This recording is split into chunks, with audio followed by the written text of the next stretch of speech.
Hey there guys, welcome to the meat shop. I'm happy to make this video for you guys today because we are making you the summer sausage. It's going to be a fully cooked sausage, little bits of mustard seed and other delicious things in it. I'll link that recipe down below. So if you like the video, give it a thumbs up and subscribe and we'll start making some summer sausage.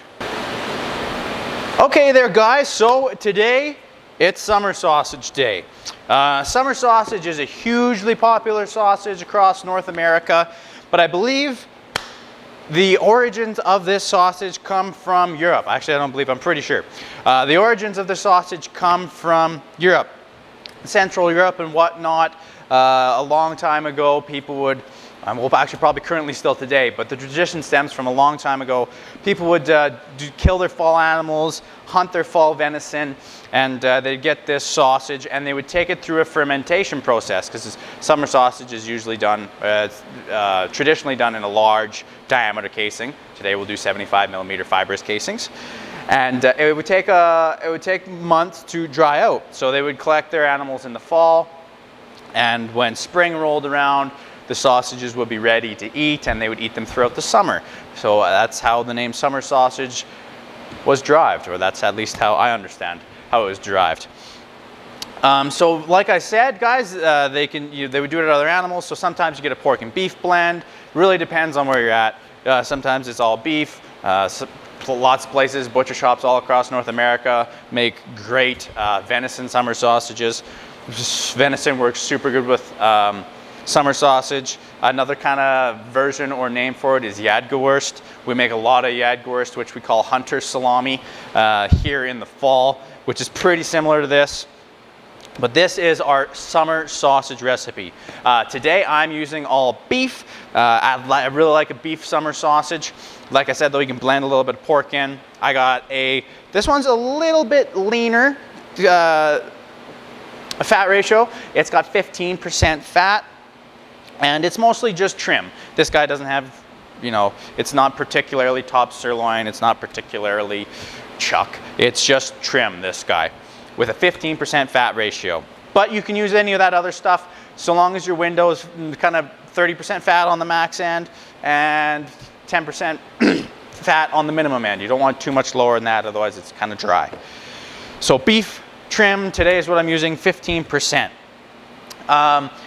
Like I said, summer sausage is traditionally fermented over a period of a couple of months and dried so that it's shelf stable and they could eat it through the summer. This one isn't. We're not going to ferment it today. Maybe one day we'll make you a fermented sausage. But this one's going to be a fully cooked sausage.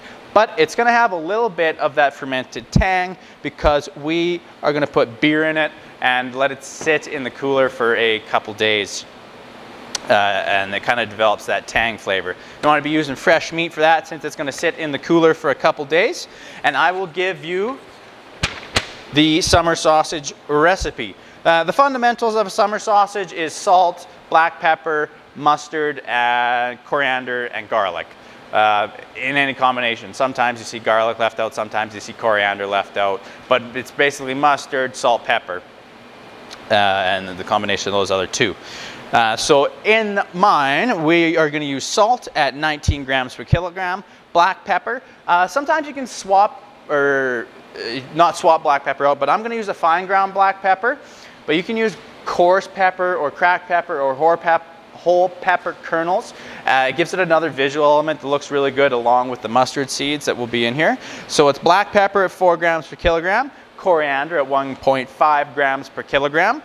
Garlic at 4 grams per kilogram, so garlic's kind of one of the main spices in this one. Mustard seeds at 4 grams per kilogram. Those little yellow guys pop right out of that cherry red cured meat. It looks really good.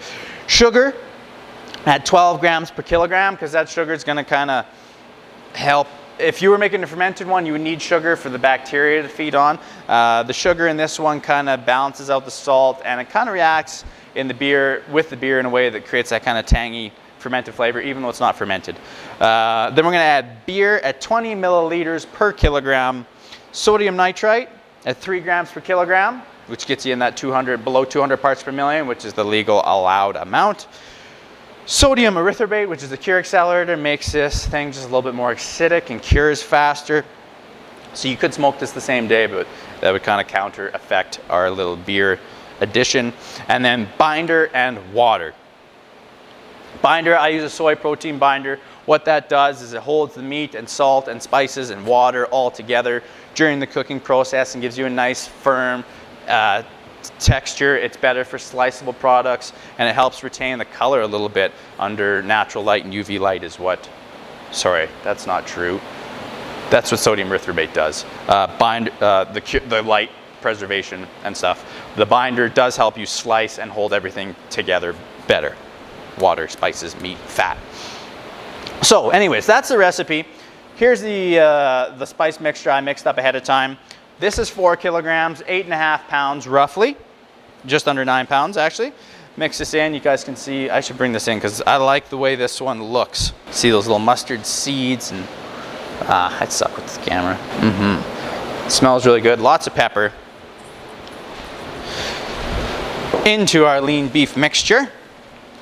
And like I said, I'm going to stuff these into 75 millimeter casings. But you guys can do whatever size you want. If you want to make summer sausage sticks, stuff them into pepperoni sticks. I'm going to add this on here, guys. And at this point, it's going to be quite a bit. Like usually I recommend to mix this up and then taste it. But the flavor does change quite a bit with that addition of that beer and letting it sit in the cooler for a couple days. Speaking of the beer, I usually use a Pilsner, and I got some Pilsner, oh, can you see that? From the Hawktail Brewery. Probably one of the coolest and best little breweries around. My personal favorite anyways. Full disclosure, we do some work with them guys, but they're really cool guys. So, Hawktail Brewery Pilsner. And like I said, at 20 milliliters per kilogram, so I need 80 milliliters. And it's after lunchtime, so. Yum. And then water to top it up, because we need 10%. I usually do 10% liquid addition. So we're going to get a total of 400 milliliters, because we have 4 kilograms of beef. That just helps distribute the spices and help it stay moist during the cooking process and smoking process, because this stuff's going to be in there a while. That larger diameter stuff takes a little while to get up to that fully cooked temperature.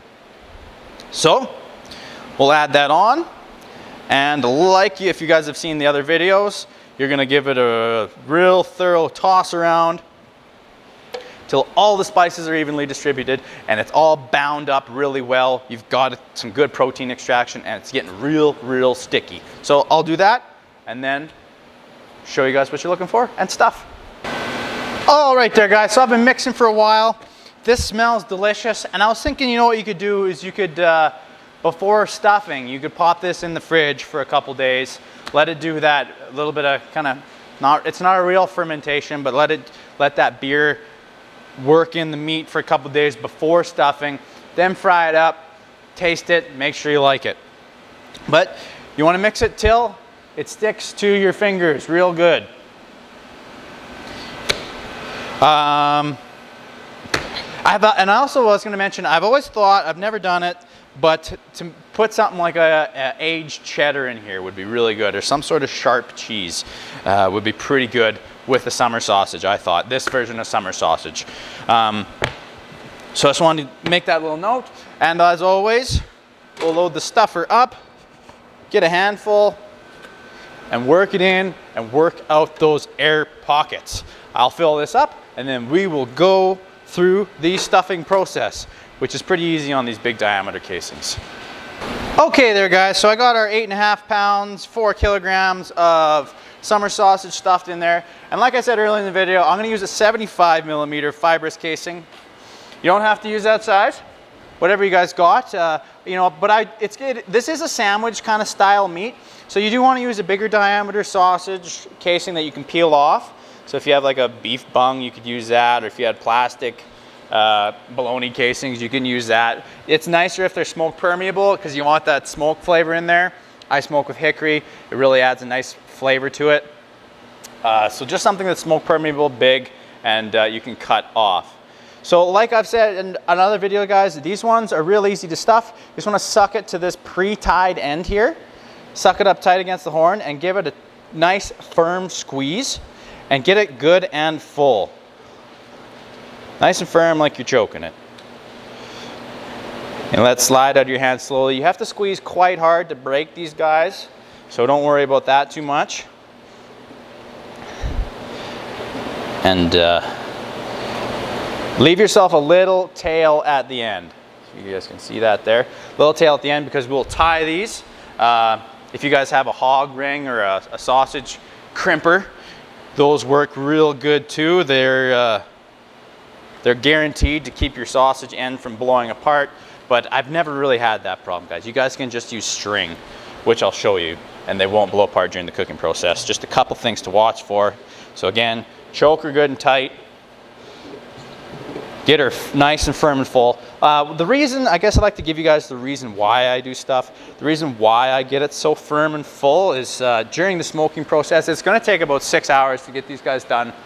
That's actually, just looking at my stuffer, there's not much left in there. It's going to take about 6 hours to get these done, start to finish. So you want to make sure, yeah, that's it right there. That's the end of it. So I guess each one of those 75mm fibrous casings holds 2 kilograms.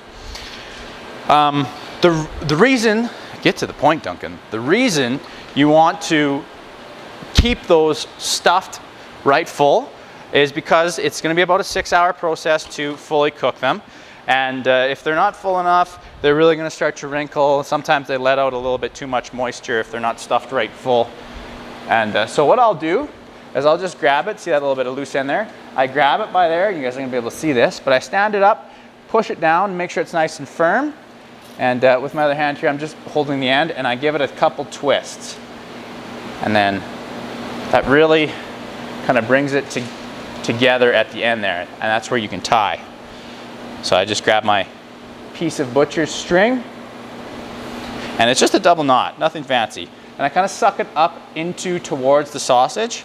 So you don't want to tie back here, because then the whole sausage is going to move down. It's not going to be as firm and full. So just pull real tight.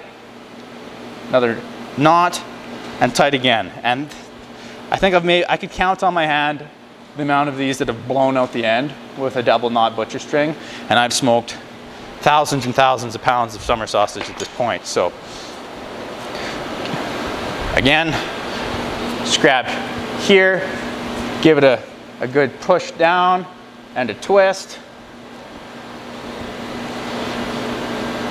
Get your butcher's twine and push up into the sausage, twist.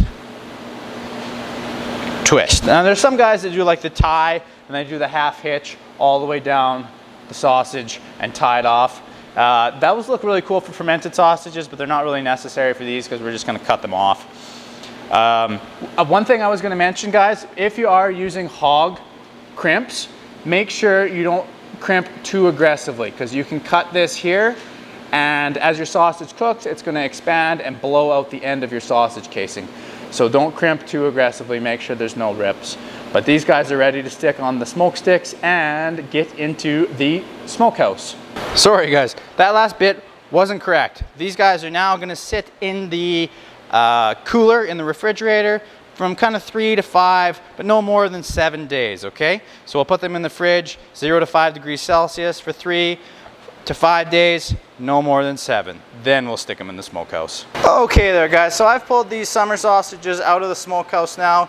They've been in the refrigerator for 3 to 5 days, and it's a pretty small load for my smokehouse, but you could do them on the Traeger or whatnot. The key is you just don't want them touching. There's got to be air circulation in between. One, it's going to affect the bloom and that mahogany color that the smoke on the sausage is going to develop over the smoking process. And two, it's going to affect your cooking. If they're touching between those two spots there, the heat's not going to penetrate through at the same rate it's going to penetrate through on this side. So you might wind up with a bit of a raw sausage in here. So make sure they're evenly spaced out in whatever you're doing. And we're going to do the first step, dry them out 150 degrees Fahrenheit for an hour. Second step is going to be 155 to 160 Fahrenheit. And that's going to be a heavy hickory smoke.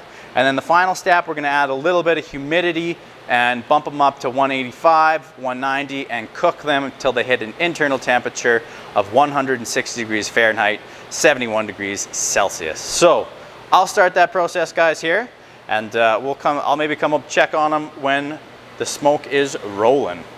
Okay there, guys, just cracked the smokehouse door, and our summer sausages are finished. That probe I poked right down into the middle there.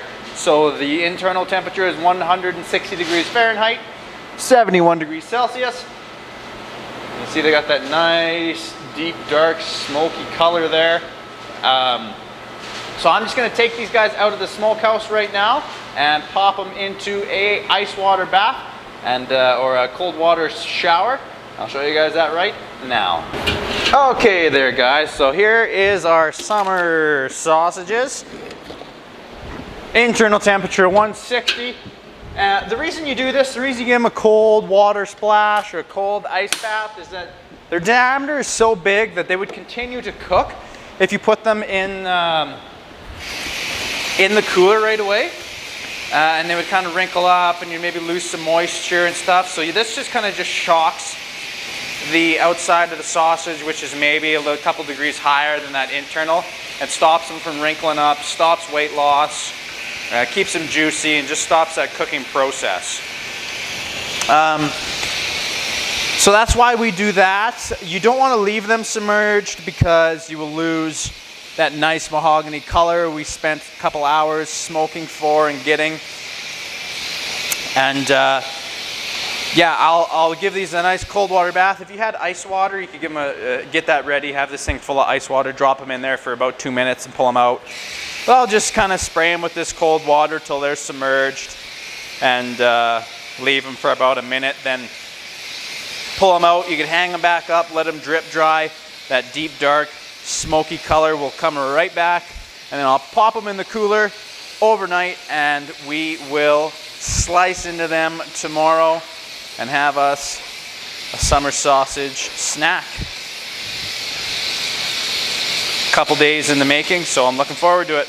Anyway, so I'll show you guys tomorrow. This is all it is. Spray them, stop that cooking process, pull them out of the water, make sure they're drying off, and then pop them in the cooler. Okay guys, these have been a little while in the making, but it's our beef summer sausages. They got that nice, see that mahogany smoke color come back on them there? Looks really good. So they were overnight in the cooler after they got that little ice bath. And all I do for these guys, they're pretty easy, is you just nip that end off, cut that end off, and then in half and in half again. But I'll cut this and give you guys a cross section of the summer sausage because it's a pretty good looking one. And this guy, again, we fully cooked him. So it's nice and dense all the way through. You can slice a piece off. And you'll really finally get to taste the effect of that beer sitting in there for those couple days. Oh, look at those little mustard seeds, bits of fat. See, and at this point, if you would have used some cracked pepper instead of black pepper, you can see the little itty bits of black pepper in there. It would have been another visual element, but that looks pretty good. Nice mahogany color. Whoop, whoop. So let me, and at this point, if you want, you can just slice, whoops, through that fibrous casing. Just get a little corner there. Oh, not doing a very good job on this guy. And peel it off. And I peel it down at a pretty steep angle. I got a little bit of meat on there. But if you peel down, I guess you see that, at a steep angle like that, kind of almost peeling it over on itself, you're not going to lose much meat. So sometimes you'll wind up with a bit of meat on the casing and you don't want that over this whole thing. So pull down and there you go. Ready to slice. I better have a piece. Let you guys know if it's good or not.